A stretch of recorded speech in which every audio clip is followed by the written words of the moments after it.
responsibility.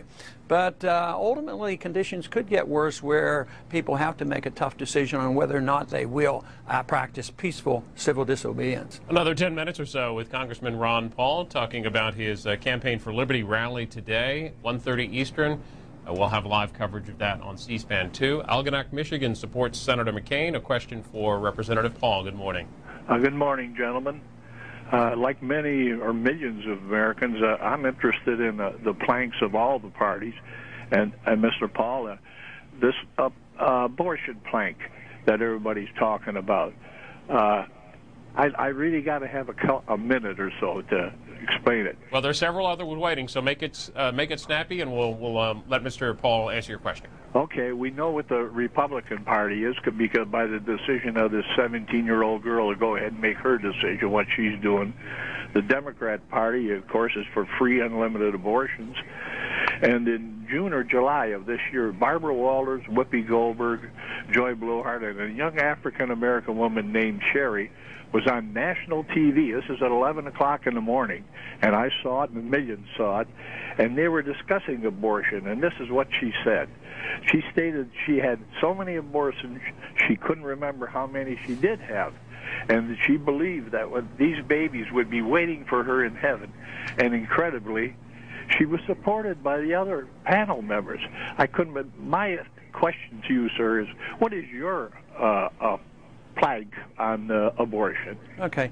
I'm strong right to life. I'm an OB doctor, delivered 4,000 babies. I believe that the unborn is a legal entity and deserves legal protection. The fetus, if it's born and I've injured it by a medical practice, I can be sued. If you kill the unborn, you're liable. So there's a lot of legal defense that the unborn has legal rights. But I don't think it should be a federal matter. I mean, this is a difficult matter. There are situations that have to be sorted out when they're 2 days pregnant. How do you deal with that in the legal system? But I would say the more difficult a problem is, the more local it ought to be. At the federal level, the main thing is no federal funding for abortion. That is atrocious and a real affront to us who believe in right to life. But I don't believe we should have a federal abortion police going around and checking up on what's going on. But this should be a local, state matter. Fremont, Indiana, next, supports Senator Obama. Hi. Hi, Bill. Hi, Representative Paul. I want to congratulate you on the movement you've created. I have two sons that are going to be attending this afternoon. Oh, good. They traveled up there. My youngest son, he's 23. He's a Ron Paul fanatic, to the exclusion of girls and everything. I'm somewhat worried. But we'll help him along. I have a comment and a question. Immigration wasn't much of a problem. I grew up, when I was growing up in the 50s and 60s, we had a ton of people up here working in the fields, and some of them migrated to the foundries. And when there was plenty of jobs, you didn't hear a thing about it. My question is, I'm a Nader Democrat, and I think Ralph Nader does a wonderful thing by holding the Democrats' feet to the fire on progressive issues. And don't you think that you would be more effective in holding the Republicans' feet to the fire by either declaring yourself as an independent candidate or supporting Bob Barr? And what do you think of Bob Barr? Thank you, sir, and congratulations again. Thank you. Well, Bob Barr is a friend, and he's doing a good job, and I think he'll probably get more votes than any other libertarian ever have. I like Chuck Baldwin. He's with the Constitutional Party, and he campaigned hard for me, and I think it's good options for people. I have chosen to continue as a Republican. I've been elected 10 times as a Republican congressman. I'm up for re-election, and I think you can hold their feet to the fire as a Republican. Matter of fact, you have more credibility as a Republican. And I can defend all my positions from a conservative, constitutional, pro-Republican viewpoint. And so I think I can do the same thing. So your suggestion is worthwhile. Some people may choose that. I think Ralph Nader does a good job, holding the Democrats' feet to the fire. So it's a matter of personal choice. But I think we all personally have a responsibility to do that as voters or candidates or people who support other candidates. I think that's very important. Congressman Paul, what do you think of your House colleagues, Republican colleagues' efforts throughout this recess to bring the Democrats back to vote on offshore drilling? Well, I think it's fine, and it was a good political move. But, you know, there's a lot more to it than drilling. I mean, the price of oil is up because the value of the dollar is down. The price of oil was $27 when we invaded Iraq, and now it went up to $137, although right now it's down. So drilling is good, and I'm all for that. But there's a lot more to it. That foreign policy is important, monetary policy is important, over-regulation is important. You could say, get rid of the restrictions. Let's have more nuclear power plants. That's what I'm for too. Somebody told me if you had a nuclear power plant in every state, a new one, we'd have so much energy we could export it and we could run our cars on electricity. So drilling isn't the only answer, and alternative sources are answers too. But you need the market to sort this out. You don't need central economic planning. It's just a shame that the federal government dictates who drills and where they drill.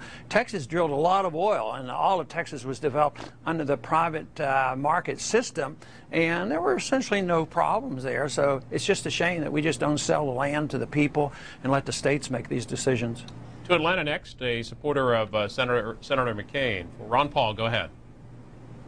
Atlanta, you're on the air. Atlanta, Georgia, are you there? Well, I thought we had one more call for you, Congressman Paul, but I guess not. I'll end it, wrap up here with a headline from this morning's Washington Post in one of their politics pages. It says, Paul is here and the RNC isn't happy. And they talk about your event today, the Campaign for Liberty. You'll have folks like Jesse Ventura, Grover Norquist, and former MSNBC host Tucker Carlson. That's quite a different mix of people.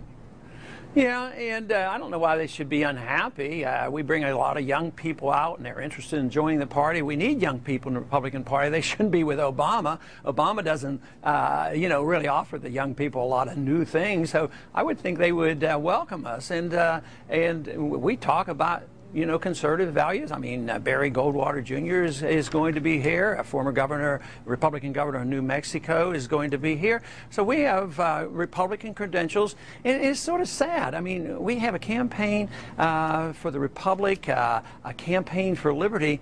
Why wouldn't that be as much Republican as possible? Why should they think this is a challenge? Why should they feel so insecure and say, oh, we don't want anybody talking about the Constitution? You know, we might have to answer the question on why we doubled the size of the Department of Education. So I think it's really somewhat you know, entertaining in a way of why they would get so nervous about us being here and talking about things so positive. I mean, we're not demonstrating. We're not trying to close down anything. We're not trying to cause trouble. We're trying to have a very positive statement about what we as Republicans and we as Americans should believe in, and we are convinced that we would emphasize personal liberty, personal responsibility, self-reliance, that things would be so much better in this country, and that's what we're working for. One more call for you, Congressman Paul. This one from Texas, Dennis in Texas. Last caller, hi. Hello. Mr. Paul, I was going to vote for you, and I like everything you have to say, and I agree with you, but I don't see that you have much chance to win. So since McCain has chosen Sarah Palin, I feel like she's an outsider that's willing to try to make some changes in the system, and therefore I'm going to vote for McCain because of that reason. I'd rather vote for her as president than McCain, but I am going to vote for her. My second question is, why don't you run for governor of Texas? Let's get rid of Rick Perry. Well, first thing, I'm not a candidate for president right now. That campaign has ended. My campaign is a philosophic campaign, and we're trying to change the direction of the country. And a lot of people have asked me about running for governor. It really isn't something I've been thinking about. I've been much more interested in the national issues. I've been interested in monetary policy and foreign policy because I think they're such important issues. So I'm not likely to do that. I think others know a lot more about state politics than I do. Congressman Ron Paul, thank you for joining us this morning from St. Paul, Minnesota. Thank you. In just a moment, we will be joined from that city by Patrick Salmon, who is president of the Log Cabin Republicans, to talk about gay and lesbian issues and the GOP. A look here from St. Paul from the convention floor.